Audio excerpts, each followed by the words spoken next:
Hey, what's up, guys? This is Sheng here. So today, let's take a look at LeetCode number 1766, tree of coprimes.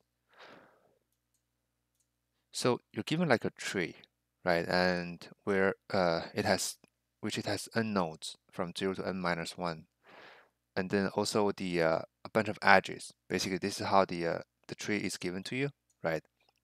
So we have n nodes, and then we have exactly n minus 1 edges. That's why there's no circle, which means it's a tree, right? And notice that edges u and v, right? So it doesn't have to be from the parent to the child. So that's why when we build a graph, we have to build the undirected graph, right? And then the second parameter is the nums here. So which means that that's the value for each of the node. And we need to find the coprimes. So what is a coprime? Coprime means that for two numbers, if the GCD, right, if the greatest common divisor equals to 1, then we call these two numbers they're coprime. Okay, and then our task is to output like a size of n array here, whose like each whose value is the closest ancestor of the current node I, whose values, so who's the where those two values, the current node and that ancestor, are coprime, or minus 1 if there's no such ancestor. Okay, so for example, we have two nodes, we have 4 nodes here, and so the value for each node is 2, 3, 3, and 2. So that the answer is this one. It's minus 1, 0, 0, 1. So how do we get it? How did we get this one? So of course, for the root node, the answer is always at minus 1 because root node doesn't have any ancestor. That's why the value for root node is always minus 1.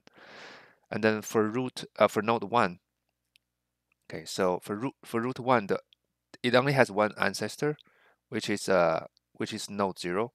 The value so the GCD for 2 and 3 is equal to 1. That's why the answer for this node 1 is 0. That's why we have 0 there. And then for node 2, right? So this is node 2. So for node 2, it has two ancestors, node 1 and node 0. And but for node 1, the GCD is 3. It's not 1, right? Because 3 and 3, the GCD is 3. That's why 1 is not the answer. So we have to go look at another ancestor, which is 2 in this case, right? 2 and 3, again, the GCD is 1. That's why. So for the second node, the answer is also 0. The last one is for this one. So for node 3, it also has like two ancestors. First one is 1, right? But for the one here, it's a 2 and 3, the GCD is 1. That's why for this one, the answer is 1. Cool. And yeah, and here we have a little bit more complicated examples here. And here we have like we have 7 nodes in total. And then that's the total answer. You can just use the similar logic to get that. And here are the constraints, right? So the number of nodes is pretty big. We have 10 to the power of 5. Okay, and here are some like basic constraints here.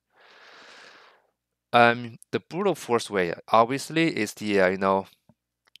for each of the node, right? We have to we have to go back, go to check each of its parent node, right? From bottom up, basically, and then when we find the first ancestor parent node whose GCD is 1, then we return that node. Right, that's basically the brute force way of solving the problem. But with this kind of constraints, right, n is it's going to be basically it's an n of n squared time complexity, right? It will definitely TLE. I think that's why this problem is a hard one. Otherwise, it would have been like a medium one. So which means that we have to find better solutions to solve this problem. I mean, here's a like a very important constraints here, because it tells you that the values for each node are only within 1 to 50, right? So this one tells us, no matter how many ancestors this current node has, the different values for all those ancestors, can only be up to 50 different ancestor node values there, right? Then it leads us to like another optimized solutions. Basically, again, right? So when we do the DFS traverse to a certain node, all we need to maintain is that we just need to maintain the last nodes for each value from 1 to 50, right? So in that case, once we have traversed the entire tree here, for each of the node, we have a we can have like a hash table, or it depends on how you want to store that parent nodes. Basically, the value for that, the key. Sorry, so the key for that dictionary, I use the dictionary it's a value, it's a node value that has ever appeared as an ancestor for this current node, and the value will be the last node for that color, because for the same color, sorry, what? Oh, I keep using color. Sorry, for the same values here. Let's say we have many ancestors here, right? And this is our current node here. Let's say we have like two threes here, right? So let's say there are two nodes whose value is 3. All we care is the last one, right? Because since we're trying to find the closest, right? The closest ancestor who can give us the GC, who are the coprime numbers. So which means that if we have two values who has the same two node who has the same values here, all we need to care is we only need to store the this node. We only need to store basically the node once, because let's say here this is a ID, node ID is 2, here's ID equals to 5, right? In this case, we only need to store the value with ID 5 because we don't care about ID 2 anymore, right? So, yep, I think that's basically the idea here, right? So, and to implement that, we need to have like some data structure to store that. You can either use a list, you can just pre-allocate the like a size 50 list for each of the node, right? So it can make sure it will make sure you can store all the the possible the possible values for the ancestors, or you can use a dictionary or hash table, just like what I did. So to implement, the implementation is a little bit long, but so for me, I have a parent. For the parents, I use this one. Basically, I use the dictionary with the size n. So this one, so n means the number of nodes, right? Because the nums here tell us the length, the number of nodes. I mean, where the key is a node ID. So basically, so this is the index, right? So the index for this parent is a node, right?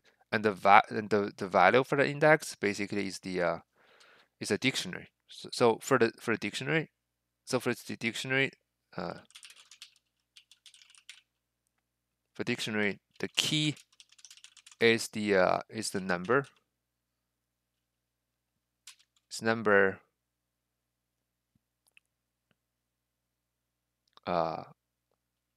of ancestors.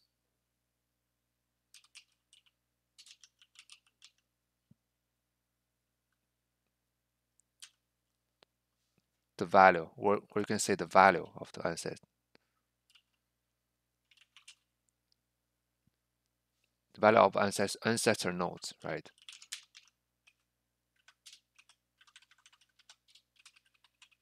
And the value, right? Value of dictionary is the last. Basically, it's the deepest, right? Deepest node who has that value, right? So that's how I define this data structure here.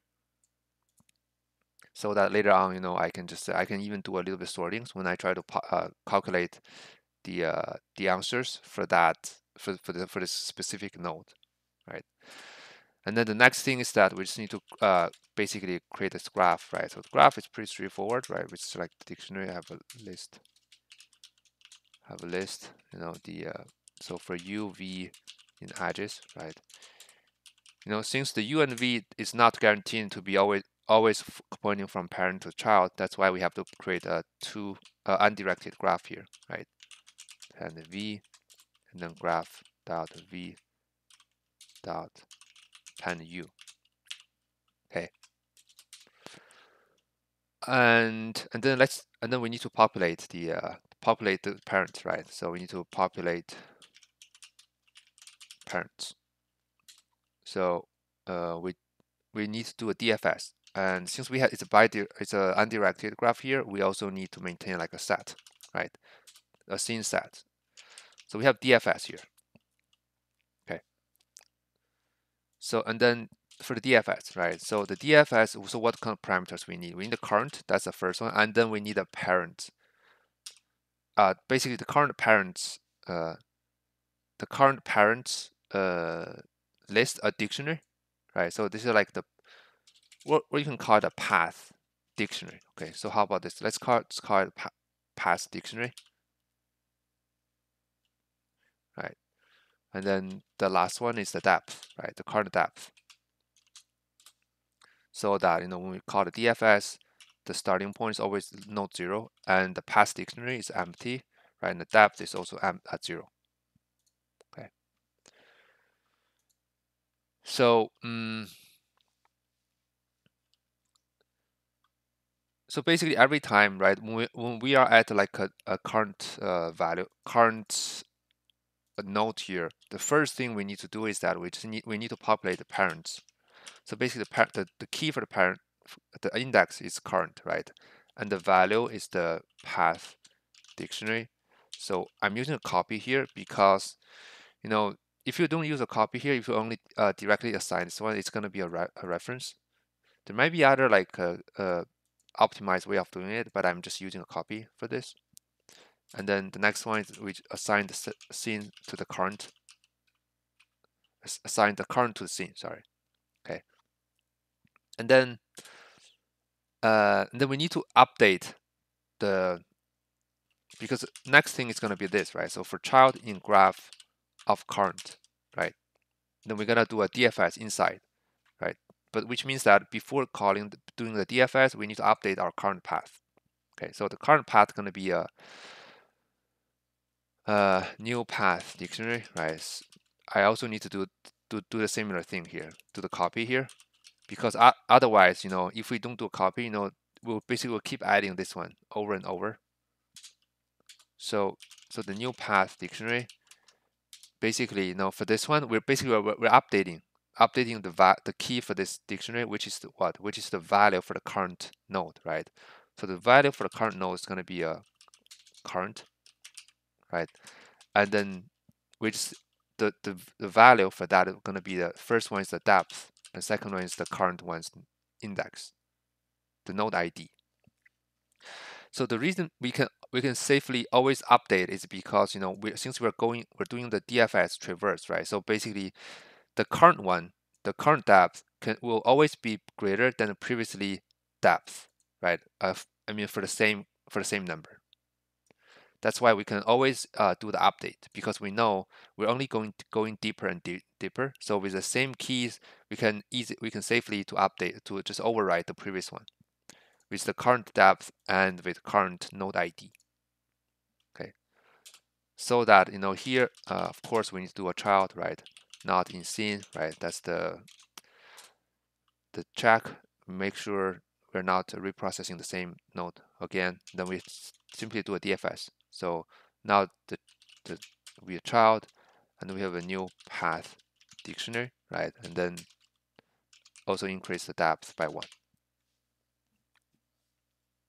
So that's the basically the DFS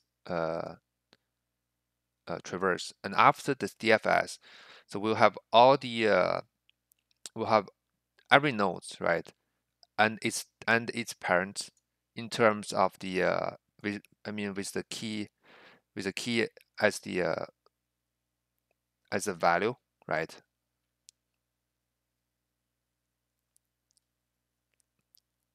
Yeah. So because we're storing the a dictionary for each of the node, right? Where for the dictionary, the key is the value of the ancestor node, and the value is the key is the possible value of all its ancestor nodes, and the value is the deepest node who has that value, right? That's exactly what we're doing here. And then the last thing we simply can, the last one is just like to calculate the answer, right?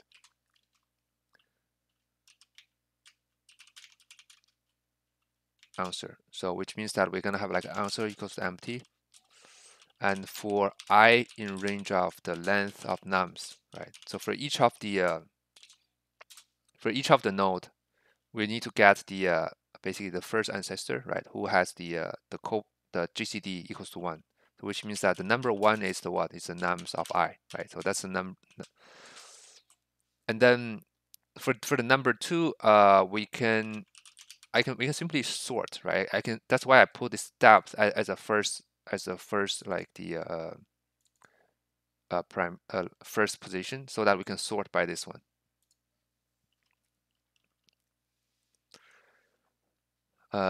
So we have parents list. I'm just calling the parent list here. So and I just do something like this. You know, the basically for key uh,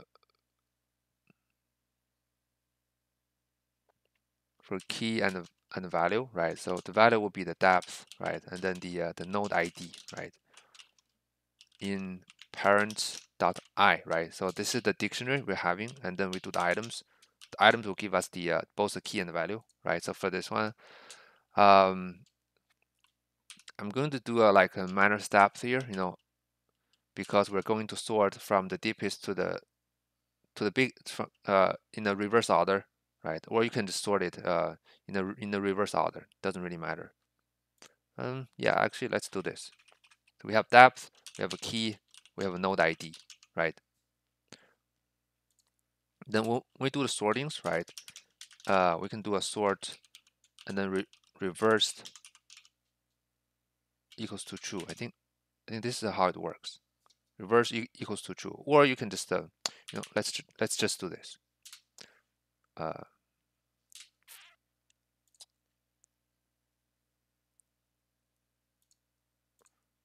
okay. Anyway, let's see if this thing works. I don't quite remember the keyword for this, but let's see. So and then the node. Uh,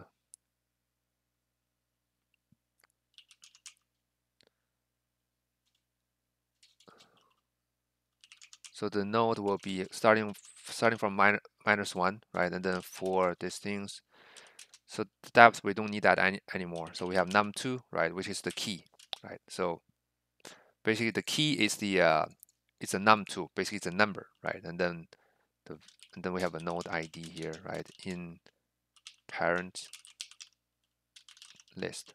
Okay. If the GCD, right? So to calculate GCD, I think we can just simply write our own GCD functions, you know, for A and B. I think for those one who don't know it, I think just like a very template. It's a like common template to calculate GCD. Basically, while B is not 0, we assign this, we assign the B to A, and then we do A modular by B, and then we assign this one to B. Then in the end, we simply return A. That's how we calculate the GCD here. Okay, so here we can just use this GCD function, num1, num2, and if this one equal to 1, right? Because since we have already sorted by the depth, right, from the deepest to the top one, so we can just do a node equals to node ID, and then we can just break because there's no need to continue.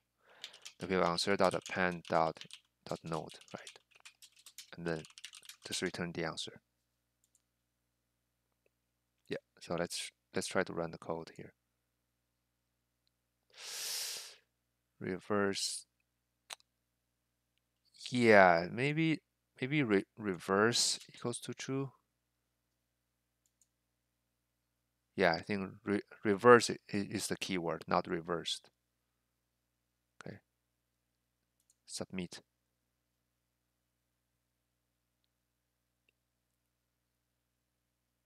Yeah, so it passed. And or we can just do this, right? We can just do a minus depth, and then we just use the default sortings. So this will also work.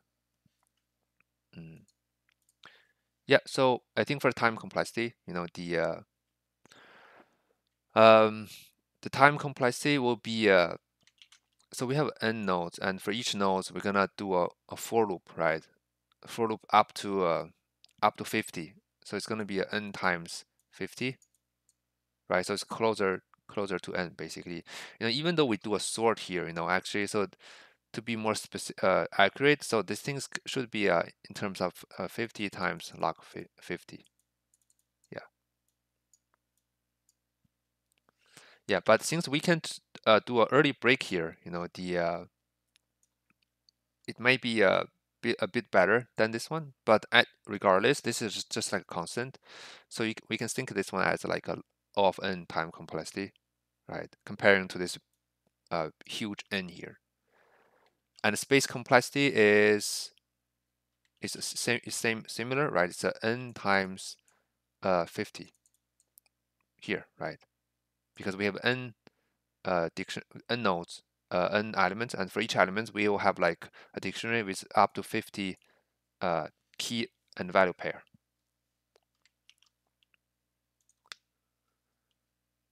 Cool. I think that's I think that's it, right? I mean, this one, what can I say? It's the idea is not that hard, but I think this one is more like implementation heavy problem, because once you realize that you can just use this the size of 50 either dictionary or list to track the ancestor nodes here, you just need to spend some time to figure out how can you maintain its parents and how you can maintain the deepest node for the same number, right? And other than that, it's just like a bunch of implementations here. uh Cool. I think I'll just stop here. And thank you for watching this video, guys. Stay tuned. See you guys soon. Bye bye.